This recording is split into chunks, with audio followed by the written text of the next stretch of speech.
Hindi totoo ito. Okay, may karapatan siya sabihin niya hindi totoo. Pero kung totoo ito, dapat lamang siyang managot sa batas.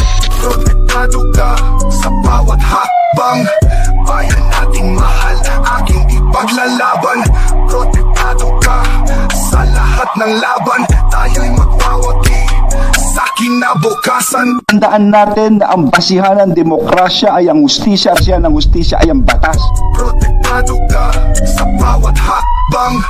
Bayan nating mahal, aking ipaglalaban. Ito na siguro ay makasaysayang pinakamalaking huling droga sa kasaysayan ng ating bansa. Protektado ka sa bawat hakbang. Maraming pulis ang involved dito. Matataas ang posisyon at hindi na po pwede yung ngayon. Papatanggal talaga natin itong mga taong ito. Protektado ka sa bawat hakbang. Ang batas ay batas, ang may kasalanan, mananagot. Yan ang gagawin namin. Sa bawat Ito ang unang balita.